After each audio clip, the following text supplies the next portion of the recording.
Alright, hello, and welcome to Love at First Sight. It's a Japanese visual novel that I actually know nothing about, so let's just start and see where this goes. Alright, creepy eye. Act 1, catch my eyes. It's early in the morning, this is the path I always take to get to school. I normally have to hurry, but today, I'm taking it easy. I had a little extra time to get out of the house, which is kind of unusual. I'm feeling good under the warm morning sunshine and the cool morning breeze as I head to school. Oh, it's got like a little bench design. It's cool. I'm not in a hurry, but it still doesn't take long for me to get to school. My house isn't right next to the school, but it isn't that far away either. Even if I don't leave as early as I did today, I never have to run to get to school on time or anything. That's what I'm thinking as I change into my school slippers. I absentmindedly climbed the stairs heading to my classroom on the second floor, class 2-2. Put my hand on the door, and then she has stars coming out of her ears. Alright. Makun, good morning. You're here earlier than usual. How unlike you. Her loud, ear-splitting voice shakes me out of my morning daze. Good morning, Akemi. I see you're getting a head start on being loud and obnoxious today. Fuck, man. There's nothing wrong with being energetic. Yeah, there is. This overly spirited person is Tsunami Akemi. She's always like this, the kind of person who's always going full throttle from the moment she wakes up until the moment she falls asleep. You're not energetic, you're out of control, but I guess that's what I should be expecting by now. Morning, Tomo. You know her better than I do, right? Does she have a volume knob? Morning. I've known Akemi for a long time, and I can say for sure that no, she doesn't. This is Oechi Toyori. He's a zombie in contrast to Akemi's liveliness. Oh, cool. He's got like two pairs of earrings. Weird. Anyway, but like Akemi, his energy level is constant. He's a lifeless all day, every day. He's a sloth. Yeah, I've only known her for a little while, but I'm starting to realize that. You'll get used to it. Makun, lately you've started to treat me as bad as Tomo-kun. She does not look happy. Is it really how you should be treating somebody you've only known for 2 months? Considering how annoying you are, do you really expect me to treat you any differently? Fuck, man. Yeah, I've only known these two for about 2 months, though I've gotten pretty close to them in that time. I'm Fukunaga Mamoru. 2 months ago, I had to switch high schools because of my parents' work. Standard anime intro. Fall is almost over. I transferred in the middle of the season, and because of that, I was a bit of an oddity among other students. I was really nervous at first, but luckily these two came along and we became friends. That's mean, Tomo-kun. Say something. Well, it seems like you two are getting close. Yeah, thanks to you. Hey, don't ignore me. I can say for sure that Tomo is the real reason I'm comfortable here now. He doesn't take care of his appearance. He's not the warmest person you'll ever meet, but he's pretty smart and ultimately a good guy. I learned how dependable he is pretty quickly. Okay, ignoring me now is not forbidden. You hear me? We might be ignoring her, but I guess I owe Kemi as well. The fact that she's so annoyingly loud is her only real flaw. I don't know anyone more inspiring than her. Lately, Akemi's been trying to get me to hang out with her and Tomo all the time. These two seem to balance each other out, though. It's not a perfect balance by any means. From what I hear, they've been friends since they were kids, though Tomo once told me she's basically just been following me around this whole time. Ding, dong, ding. Alright, the bell rings. It's time for homeroom. What's first period today? Math. Fucking math. God damn it. Our homework is due today. Did you do it? Nope, I sure as fuck wouldn't do it. Yeah, yesterday I finished it with time to spare for a change. I actually able to go to bed early because of that. I said ignoring you is forbidden, hey. Morning lessons end, and lunchtime begins. God, I wish school was actually this quickly. Lunchtime, let's eat. We move from our classroom to one farther down the hall. We're the only ones in here, and Akemi's thundering voice echoes in the empty classroom. The three of us have been coming to this empty classroom for lunch since I transferred to this school. And she's shooting stars out of her ears again. On the menu for today is Salisbury steak. Awesome. What are you, a kid? Come on, can you at least lower the volume during lunch, Tomo? Help me out here. After a moment, Tomo replies, what do you want me to do? Then he sighs and snatches Akemi's chopsticks from her. Now you can't eat. Hey. Then as Akemi opens her mouth to protest, Tomo stuffs a piece of Salisbury steak into her mouth. Eat the meat. She seems to have forgotten anything she wanted to say when the food entered her mouth, and she quietly chews it. Her mood improves a moment later, then her expression dissolves into bliss as she chews. She really is an airhead. I'm not her keeper. Could have fooled me. Who else could hold back the freight train of girl? Like Nora from Ruby. You think I can hold back a freight train? Okay, maybe not. Exactly. As Kemi cries, spewing food everywhere, then realizing that she just did, she hastily closes her mouth and swallows. That's nasty. I'm the number one most cheerfulest girl in town, Tsunemi Akemi-chan. And with that, she goes back to eating her lunch. I guess she can't stay quiet for long, no matter what she's doing. The most cheerfulest girl in town. I don't think you have any competition for that title. No kidding, she's one of our school's celebrities. Really? Tomo starts on his own lunch. Seriously? One of? You mean there's more? Yeah, our high school has a lot of unusual students. There's a lot of rumors floating around concerning our school, it seems. Wow. What other kind of celebrities are there? You don't know about any of them. Well, first there's, Tomo takes a quick glance at Akemi, but she seems to be lost in her own food-induced paradise. She's not even listening to us anymore. Asshole. Well, there's a lot of them. If you really want to know, I'll tell you later. He doesn't want to talk about this in front of Akemi. I guess it's a touchy subject, but I'll make it a point to ask about it later. All done. Fuck, she ate that way too fast. Oh, you eat way too fast. Crap, I barely touched any of my own food while we were chatting. I should have started my own lunch while she had her mouth closed. I'm not going to get another chance now. What were you two talking about? I was recounting the epic saga of how you won your fame. He seemed to be really interested in it, so I wanted him to hear it from the source. Wait, what? Really? Sure thing. Ma-kun, do you want to hear about when I saved the town for the first time with my fantastic powers? I hadn't met Tomo-kun yet, and no, I really don't want to hear about that. Come on, Tomo. You fuck. A minute ago you told me to take care of her, and now I'm telling you to do it. I haven't even touched my food yet, so you be her friend for a bit. And without a second glance, he starts eating his lunch in silence. Ma-kun, are you listening? So anyway, my mom had gone out shopping, and no, you are the one who needs to listen. Man, how did I get roped into this? And so for the rest of lunchtime, I get stuck listening to her story while I finished my lunch and gave her the occasional nod. And school ends. Huh? Ma-kun? Where's Tomo-kun? I don't know where the fuck he went. Akemi calls out to you as I'm packing up my stuff. She rushed out of the classroom right when class ended, and it seems she came back just as quickly. Where the fuck did she go? He said he has some things to take care of back at his place and left a little early. What's up? Oh, really? Well, can you take this to the third-year classrooms for me? I promised to return this before the end of the day, but I've got a club meeting I've got to go to, so she hands me a small paper bag. It feels like it's got a book or something inside of it. I sigh. Fine, I'll do it. Thanks a bunch. Give it to a student in class 3-2 named Yai Katashi. I'm counting on you. You fuck. I'm not your errand boy. No sooner does she say that than she disappears once again. She just can't sit still, can she? I suppose I'd better get going too. No telling how long this Yai person is going to be there for. Or Yai? Yai, whatever. I finished packing up and headed to the classroom on the 3rd floor. Stairs, goddammit. Stairs. And classroom. I arrived at the 3rd year's classroom with Kemi's package and looked for a person I'm supposed to deliver it to, but it seems that the other students tell me that she stepped out for a bit. God damn it. They say she'll be back soon and that I can wait for her here, but 10 minutes pass and she's still nowhere to be found.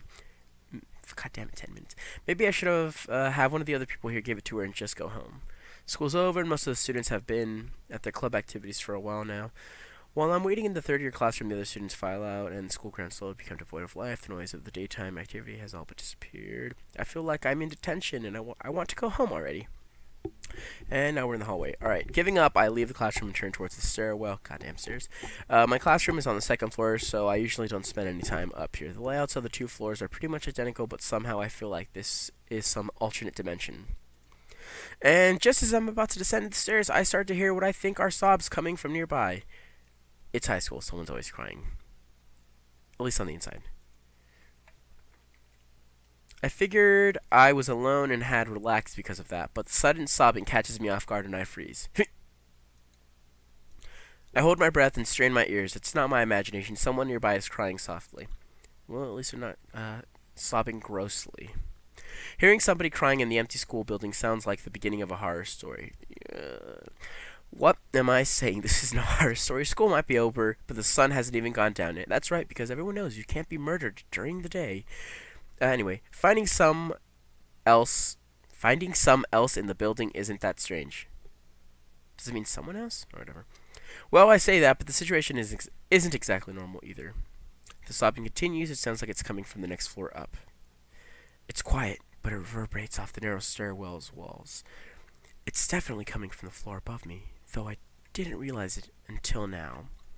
But this building only has 3 floors. The only thing above me is the roof, right? You can hear someone crying on the roof. God damn. School's over. The door to the roof should be locked by now. But I can still hear the crying, so there's no way it could be coming from there. Unless somebody's on the roof, they locked the door, and now they're crying because they're locked on the roof. But if the door is locked, that means the way up is a dead end.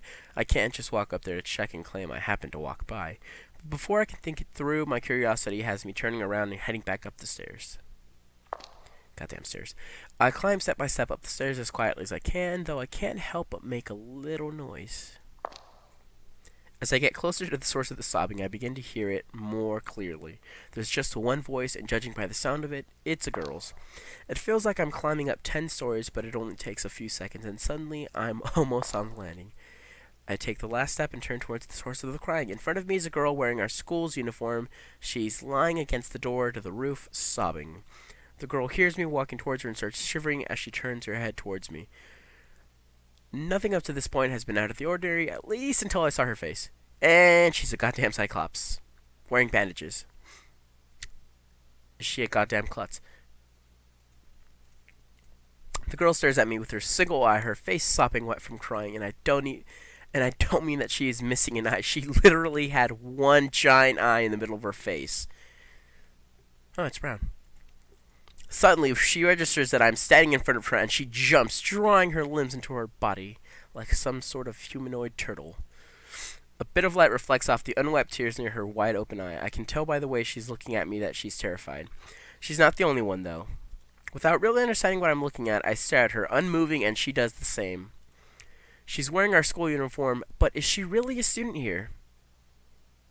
Wow, her uniform is all kinds of fucked up. And she's got a ton of bandages. Quiet.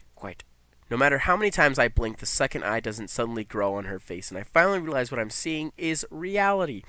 Faced with this girl who looks like she belongs in a fairy tale, I begin to panic. Strangely, though, I'm able to keep my fright from showing. The situation is so unreal, I guess my brain just refuses to fully acknowledge it. I heard crying and came to see what was going on. Are you alright? The longer the silence drags on, the harder it seems to break it. I try to come up with anything to say to force myself out of this stupor, but my mind is completely blank. At this point, anything is better than silence. It seems her mind is just as blank as mine. I work my mouth soundlessly a few times before finally spewing out the first thing that comes to mind. Do you need something to wipe your face? Ever the gentleman. Her uniform is black, so I can't tell if it's wet from her crying into it. She doesn't have a handkerchief or anything, though. I produce my own handkerchief from my pocket and offer it to her. I approach the girl sitting at the top of the stairs to give her the handkerchief, and once again she starts shivering in fear. She's looking at me like I'm some kind of monster. At least I have 2 eyes. Am I really that scary? Isn't she the monster here? Whoa. That's rude. She's not saying anything. She's being an adorable little shit. Anyway, thank you. I hold the handkerchief out stiffly for several seconds, then cautiously, oh so cautiously, she takes the handkerchief and wipes her face. She's like a rabbit or something. Those are the first words she's spoken so far, but her trembling voice is so quiet that I almost don't hear her. Didn't she say earlier? I only transferred to school about 2 months ago. I don't think I've seen you around. This is definitely the first time we've met. Of course, I'm sure that if I had seen her before, her face would have been burned into my mind. There's no way I could forget what I'm seeing now. I got a pretty shitty memory, and I'm pretty sure I'd remember a girl with one eye. So interesting. Anyway, she's not saying anything again. Should I ask her to give my handkerchief back? It's obvious from the way she's looking at me that she's still confused and afraid. We're not going to get anywhere at this rate. You must be in different classes since I haven't seen you around here before. What grade and class are you in? I'm in class 2-2. Class 1-2. Okay. She actually gave me a proper response this time. She really is a student here, I guess, and not a monster or something. Suddenly it hits me that I have been sharing the same school and hell, the same world with this person all this time. I think that's pretty awesome. 1 year lower then. Oh, so she's a first year. Yeah. The conversation grinds to a halt again. I can't think of anything else to say. Actually, that's not true. I have a mountain of things that I want to ask her. But all of it has to do with her appearance, and I'm hesitant to bring that up. Dude, you should start with why the fuck her tie is stitched up. Because that's bothering me. Time passes as I hurriedly try to think of something to say to fill the silence. Just start saying random shit, dude. It's the best you can do. What can I say? My mind is totally blank. Every heartbeat seems louder than the last, and the panic I thought had subsided wells up inside of my mind again. I don't think I can keep this up. Right, I have to get going. The girl looks like she wants to say more, but without another word, I turn and flee down the stairs. Flee! I head to the shoe rack, change my shoes, and start rushing home. Running. I walk for a few more seconds after clearing the campus gates, then I pause for a moment and take a deep breath. Jeez. It seems that the girl didn't follow me or even call after me. She's probably still sitting at the top of the steps in that desolate stairway. A cool wind is blowing as I walk home, and I gradually regain my composure. My heart is still racing, though. I think I'm going to feel uneasy about what just happened for a long time. I was really surprised. Maybe I still don't fully understand what I saw. I'll have to think about it some more. Was it fear? Was I afraid of her? No, there's nothing scary about some girl. Even if she is... Honestly, I can't shake the thought that she might be some kind of monster. But she must be a human high school student, right? I was definitely scared out of my wits at first, but I think if she wanted to hurt me, she would have done it. She would have shot lasers out of her giant eye and turned you into a pile of ash. In fact, she's beyond harmless. She's as timid as a mouse. But if that's the case, why do I still feel uneasy? Is my mind just unable to accept that she has only one eye? Nah, dude, man, you're fine. No, that's not it. See, you're fine. It's not like I was avoiding staring at her or anything. Actually, I don't think I could have looked away even if I wanted to. Whatever, it's not worth dwelling on. The fact that I'm not disgusted by her after all this means it was just pure surprise, right? Yeah, I think that's a reasonable conclusion. At any rate, I don't think it's safe to say anyone who saw her face wouldn't forget it anytime soon. As I'm thinking this over, I finally arrive at my familiar entryway to my house. I was so absorbed in my thoughts that I guess I was on autopilot all the way home. I'm home. Well, welcome home. You're a little late, aren't you? What were you doing? Kemi roped me into being her errand boy. She wanted me to deliver something for her. And the world goes dark. Later that night, I let out a deep sigh as I'm lying in my futon, unable to sleep. For some reason, I couldn't tell my mom about the one-eyed girl. She probably wouldn't believe you, and you would be in a mental institution. It wasn't like I was a traumatic event or anything, but I feel guilty. At any rate, I can't stop thinking about her face. I know that if I don't fall asleep soon, I'm going to have to rush to school tomorrow. I try to forget about everything that happened today, but I just can't keep my eyes closed. She looked like she wanted to say something back there, but I panicked and ran away. I kind of regret not staying now. I roll over in my futon several times, but eventually I came to a decision. I'm going to try to find that girl again. Shouldn't be very hard. She's got one eye. I feel like I should at least learn her name. It's a good decision. Achievement! First day.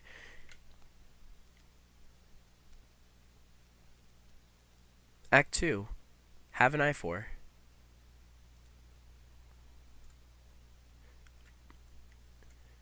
Alright, and I guess we will just leave it here for now. Alright, just I'll be sure to put up another part soon, so please do come back. And like and subscribe if you honestly feel like it.